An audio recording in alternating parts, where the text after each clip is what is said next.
Are you serious? Are you serious, folks? The Jared Kushner meeting with the Palestinian Authority President Mahmoud Abbas in Ramallah went very, very bad, very intense. And I think Kushner went in there and threw down the hammer. And matter of fact, it went so bad that there's reports that Trump is considering pulling out of the peace talks and just forgetting it. Now, U.S. officials are denying these reports. They're saying that President Trump was considering pulling out of a peace negotiations between Israel and the Palestinians after this rift opened up in the first meeting between Trump's son-in-law, Jared Kushner, and the Palestinian Authority President Mahmoud Abbas. Matter of fact, London-based Arabic daily newspaper Al Hayat reported Saturday that the meeting between Kushner and Abbas had been very tense. Abbas was allegedly furious when Kushner relayed a set of demands from the Israeli Prime Minister Benjamin Netanyahu. And according to a translation of the report by the Jerusalem Post, Israeli daily reports say that the Palestinian officials were greatly disappointed following their Wednesday meeting with Jared Kushner. And because of this situation, I think that, but this is how I think it was going to start. I think this is the art of the deal. This is how President Trump is going to negotiate this deal. He's not going in weak. He sent in the bad cop, and Jared's the bad cop. I guess President Trump's going to be the good cop, okay? But the deal was to come in and throw down the hammer and then offer the olive branch, and that is one form of negotiations. Some people like to come in with the olive branch with the threat of the hammer. There's different ways to negotiate situations. It depends on the leverage you may have or the time you have to which you need to get something done, and or a whole lot of things are involved when any type of negotiations going on. It looks like Trump is sending a clear message to the Palestinians that you don't have a lot of options. I think that's why Trump went and met with all of the Muslim leaders in the Arabic world when he went to Saudi Arabia.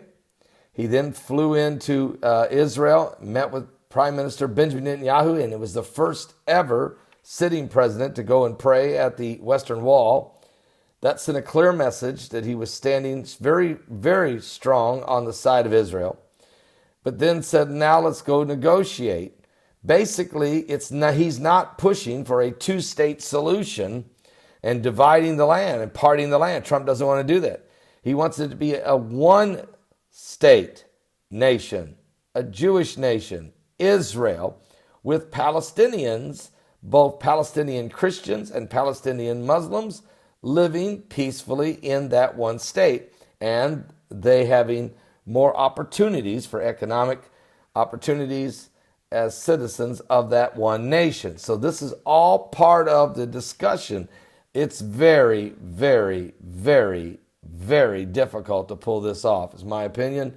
But again, there's a whole lot of other circumstances that can come into play, which can affect everybody's mentality when it comes to the Middle East. So many different things that you have to consider. And that's one of the things is the Iranians. Are they still trying to annihilate the nation of Israel and the caliphate and al-Baghdadi? Is he dead? Is he alive? Is ISIS still trying to take over the Levant? Basically the whole Middle East. And what about the Shiite Muslims of Iran?